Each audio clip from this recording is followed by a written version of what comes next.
हास्य कवि फजीहत गहमरी ने कवि सम्मेलन में किया फजीहत। जी हां, खबर गाजीपुर जनपद के जमानिया से है, जहां सिधौना में आदर्श शिक्षा निकेतन स्कूल में कवि सम्मेलन का आयोजन किया गया, जिसमें कवियों ने एक से बढ़कर एक कविताओं से लोगों का खूब मनोरंजन किया। सुप्रसिद्ध हास्य कवि फजीहत गहमरी ने अपने काव्य पाठ में आज के विद्यालय छात्र, शिक्षक एवं शिक्षण व्यवस्था पर करारा व्यंग किया। इस कवि सम्मेलन की अध्यक्षता वरिष्ठ नवगीतकार कुमार शैलेंद्र ने किया। वही कवि सम्मेलन का संचालन गीतकार डॉक्टर अक्षय पांडे ने किया।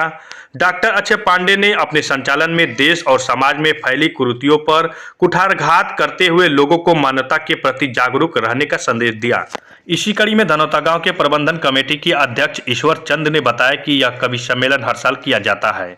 हर साल की तरह इस साल भी शानदार कवि सम्मेलन किया गया, जिसमें वंश नारायण मनज, जय नारायण अनुज, विनय राय, बबूरंग, कुमार शैलेंद्र, आनंद कुशवाहा, दामोदर दबंग, उत्तम चौबे, फजीहत गहमरी, योगेश त्रिपाठी, सुनील सुकुमार, हरिचंद राय आदि कवियों ने श्रोताओं के खूब मनोरंजन किया।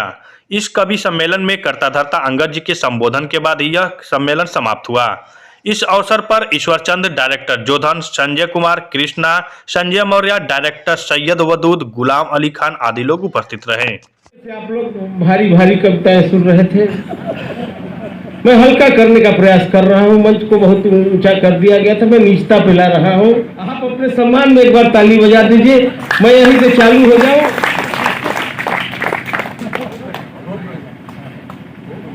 आप सबको प्रणाम कर रहा हूं। प्रणाम करने की आदत आदरणीय सुरेंद्र भैया बचपन से ही रही है। आदरणीय गुरुजी मनोज जी, आदरणीय परम आदरणीय, अब चाहे जो कह लीजिए, इनको आपने सुन लिया, बहुत अच्छा लगा।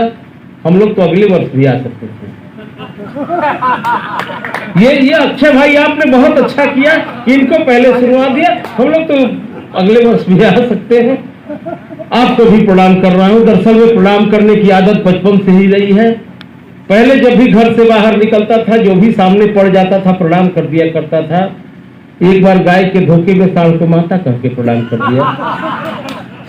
क्या हुआ कुछ पता नहीं चला। एक हफ्ता बाद जब होश आया तो हॉस्पिटल में पड़ा था। तब से प्रणाम करना बंद कर दिया। और आदरणीय गुरुजी, ये प्रणाम करने के भी खामियाजे भुगत जाने पड़ते हैं।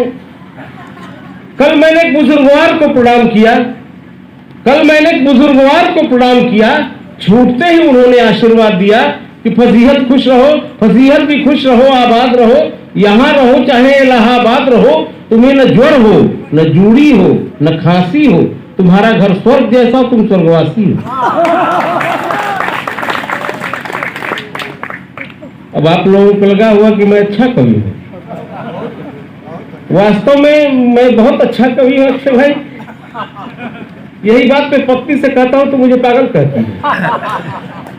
पता नहीं औरतें कवियों को पागल क्यों समझती हैं।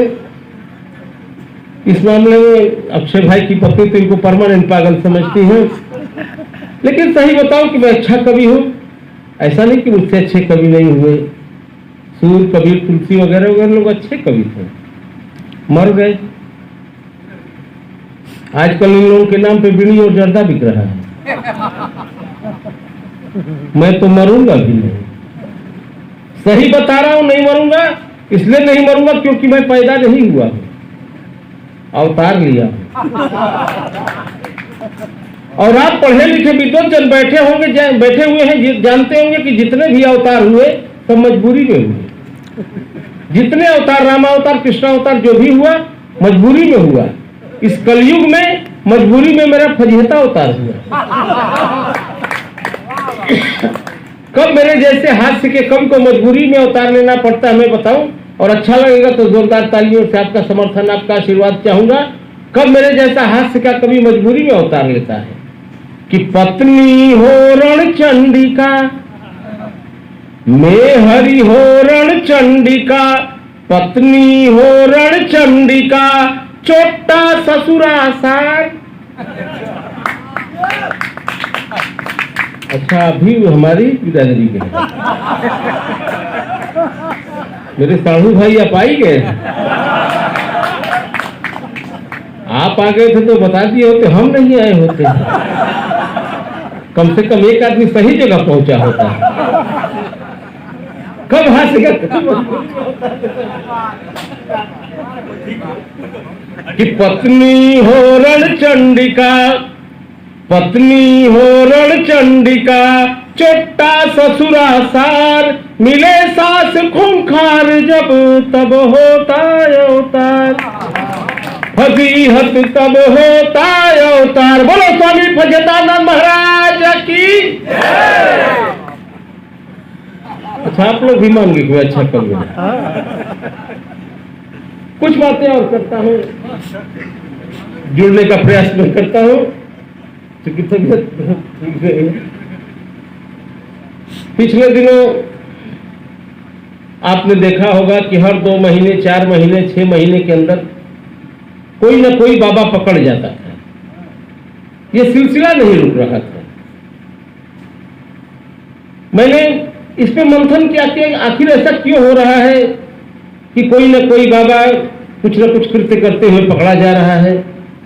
बहुत मंथन के बाद मुझे समझ में आया कि इस देश में कानून से धीरे धीरे लोगों का डर समाप्त हो रहा है। अगर सजा कुछ इस तरह निर्धारित की जाए जो मैं बता रहा हूं, तो इस पे पूर्णतया विराम लग जाएगा। जो ये कृत्य हो रहा है, सजा क्या होनी चाहिए, मैंने मोदी जी को पत्र लिख के भेजा था और ट्विटर पे भी भेजा था कि क्या सजा होनी चाहिए जो इस तरह का काम एकदम पूर्णतया रुक जाए।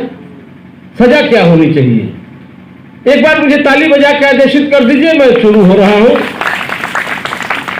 अगर कोई इस तरह का काम करता हुआ पकड़ा जाए तो क्या सजा होनी चाहिए कि जो देशद्रोही हो उन्हें सूली चढ़ाइए, जो देशद्रोही हो उन्हें सूली चढ़ाइए, पत्थर चलाने वालों पे गोली चलाइए, जो देशद्रोही हो उन्हें सूली चढ़ाइए, पत्थर चलाने वालों पे गोली चलाइए। यदि लिप्त दुराचार में कोई मिले बाबा, यदि लिप्त दुराचार में कोई मिले बाबा, ले जाके अस्पताल